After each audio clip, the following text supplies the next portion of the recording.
எல்லாருக்கும் காலை வணக்கம். வாங்க நம்ம வீட்டுல காலையில டிஃபனும் மதியானம் சாப்பாடு என்ன செஞ்சுக்கிறேன்னு பார்க்கலாம். காலையில சுட சுட ஆவி பறக்க இட்லி சுட்டு வச்சாச்சுங்க. டிஃபனுக்கு இட்லி, புதினா தலை கொத்தமல்லி தலையெல்லாம் இருந்துச்சு. நல்லா தக்காளி பழம் வெங்காயம் இதெல்லாம் போட்டு நல்லா காரசாரமான ஒரு புதினா சட்னி அரைச்சி வச்சிங்க.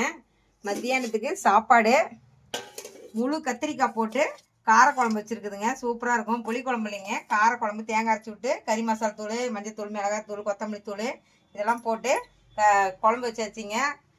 ரசம் வச்சாச்சு. தக்காளிலாம் இப்போ விலை கம்மிங்கிறதுனால தக்காளி ரசம் தாங்க. கொஞ்சமாக புளி போட்டு தக்காளி ரசம் வச்சுட்டாச்சு. சிவப்பு தண்டிக்கிற வாங்கிட்டு வந்தாங்க 10 ரூபாய்க்குன்னு. நல்லா மார்க்கெட்டில் வாங்கிட்டு வந்தேன். நல்லா பெரிய கத்தையாகவே இருந்துச்சு. அது பொரியல் செஞ்சாச்சுங்க. சிவப்பு தண்டிக்கீரை நல்லது, உடம்புக்கு நல்லது, நல்லா இருக்கும். அதனால இங்கே கிடைக்காது. டவுனில் போனால் தான் சிவப்பு தண்டிக்கீரை கிடைக்கும். அதனால அது வாங்கிட்டு வந்து பொரியல் செஞ்சாச்சுங்க. நம்ம வீட்டில் காலையில் டிஃபனும் மதியானம் சாப்பாடு செஞ்சாச்சுங்க. வாங்க சாப்பிடலாம். பாய். அடுத்த வீடியோவில் பார்க்கலாம்.